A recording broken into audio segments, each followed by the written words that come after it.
Hi viewers, welcome to మనం TV. నేను మీ doctor Srinath. ఈరోజు మనం మాట్లాడుకుపోయేటువంటి అంశం నిద్రలేమి. చాలామందిలో ఇప్పుడు మనం యువతలో కూడా ఈ సమస్యను చూస్తున్నాం. సాధారణంగా అసలు నిద్రలేమి అంటే ఏంటో తెలుసుకుందాం. ముందుగా ఒక వ్యక్తికి అంటే యుక్త వయసు వచ్చిన తర్వాత ఒక వ్యక్తికి కనీసం 4 నుండి 5 గంటలు సరైన నిద్ర పట్టట్లేదు అంటే దాన్ని నిద్రలేమి సమస్యగా మనం చెప్పుకోవచ్చు. వీటికి పలు రకాల కారణాలు, మానసిక అంశాలు దోహదపడుతూ ఉంటాయి. ఇప్పుడు కొన్ని నిదానంగా ఒక్కొక్కటి చెప్పుకుందాం మనం.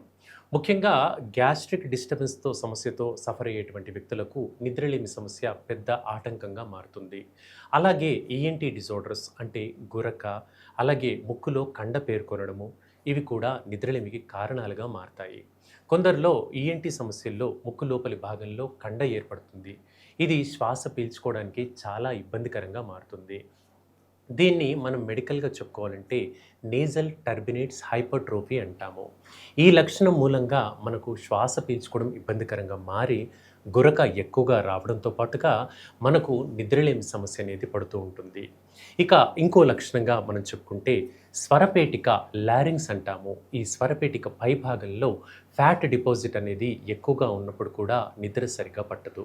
ఇవి కాక వయస్సు రీత్యా వచ్చేటువంటి సమస్యలు అంటే కీళ్ళ నొప్పులు, కీళ్ళ వాతం సమస్యలు, ఎముకలు పలచబడ్డము, జీర్ణాశయ సమస్యలు, అలాగే కొన్ని మొండి సమస్యలు లైక్ డయాబెటిస్ కానివ్వండి, క్యాన్సర్ కానివ్వండి, గాయాల వల్ల కోలుకుంటున్నటువంటి దశలు కానివ్వండి, వీటి వల్ల కూడా నిద్రలేమి అనేది ఆటంకంగా మారుతుంది. అయితే ఇది పోషకాహార లోపం వల్ల కూడా కలుగుతుంది. మంచి నిద్ర పట్టకపోవడానికి పోషకాహార లోపం కూడా కారణంగా చెప్పుకోవచ్చు.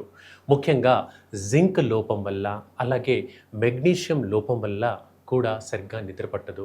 జింక్ అలాగే మెగ్నీషియం అనేది ఎక్కువగా మునక్కాడలు, ఆకుకూరలు, దుంపకూరల్లో మనకు లభిస్తుంది. చామగడ్డ, ఆలుగడ్డ ఇలాంటి దుంపకూరల్లో మనకి ఎక్కువగా లభిస్తుంది. వీటిని సరైన మోతాదులో క్రమ పద్ధతిలో కొంతకాలం తీసుకుంటే మనకు నిద్ర సరిగా పట్టేందుకు అవకాశాలు కనిపిస్తాయి. అలాగే చిన్న పిల్లల్లో నిద్ర పట్టట్లేదు అనేది కూడా ముఖ్యంగా చాలామంది పేషెంట్లు నన్ను అడుగుతూ ఉంటారు.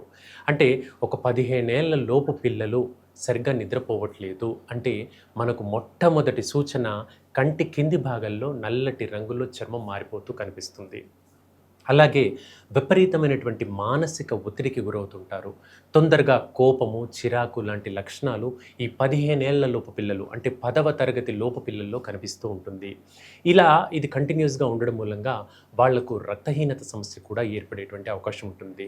అలాగే దీన్ని మనం వర్చువల్ ఆటిజం కండిషన్‌లో కూడా చూస్తుంటాం. అంటే ఫోన్‌ని ఎక్కువసేపు వాడేటువంటి పిల్లల్లో కూడా ఈ రకంగా నిద్ర ఆటంకానికి గురవుతూ ఉంటుంది. సో ఇక్కడేంటి అంటే పిల్లలే కాకుండా పెద్దలు కూడా మానిటర్ చేస్తూ ఉండాలి. సరైనటువంటి చదువుకు కేటాయించే సమయమే కాకుండా ఫోన్‌ని ఎక్కువసేపు పట్టుకోవడం, అర్ధరాత్రులు దాటిన తర్వాత ఫోన్ ఎక్కువసేపు పట్టుకోవడం వల్ల కూడా మనకు ఈ రుగ్మత చాలా ఇబ్బందికరంగా మారుతూ ఉంటుంది.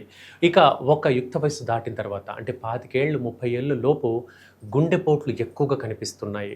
దీనికి కూడా ప్రధాన కారణంగా మనం నిద్రలేమిని చెప్పుకోవచ్చు.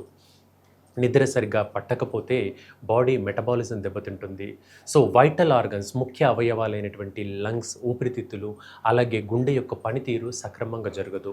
గుండె యొక్క పంపింగ్ అనేది సక్రమంగా జరగదు.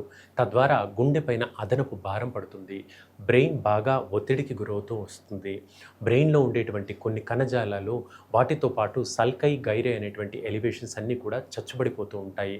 తద్వారా ఉద్రేకము, కోపము, చిరాకు, ఏ పనిపైన ఏకాగ్రత లేకపోవడం లాంటి లక్షణాలు పిల్లల్లో అధికంగా చూస్తూ ఉంటాం.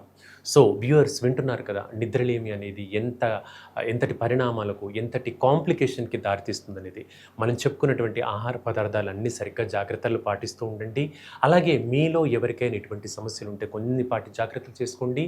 ఇక వీటి కోసం ముఖ్యమైనటువంటి రక్త పరీక్షలు ఒక 2, 3 చెప్తాను. ముఖ్యంగా సిబిపి అనేటువంటి రక్త పరీక్ష చేయించుకోవాలి. వీటిల్లో హీమోగ్లోబిన్ శాతం సరిగ్గా ఉందో లేదో తెలుస్తుంది. రెండవ పరీక్ష వచ్చేసి షుగర్ లెవెల్స్ తెలుసుకునేటువంటి హెచ్బిఏవన్సీ అనేటువంటి పరీక్ష. మూడవది సీరం ఎలక్ట్రోలైట్స్ అంటాము. ఈ 3 పరీక్షల్లో మనకు చాలా వరకు నిద్రలేమికి గల కారణాలు ఏంటో తెలిసిపోతాయి. అప్పుడు డాక్టర్ గారికి కూడా మెడికేషన్ అనేది చాలా సులువుగా ఉంటుంది. ఇలాంటి మరిన్ని వీడియోస్ కోసం కీప్ వాచింగ్ మనం TV. Thank you for watching. నమస్కారం.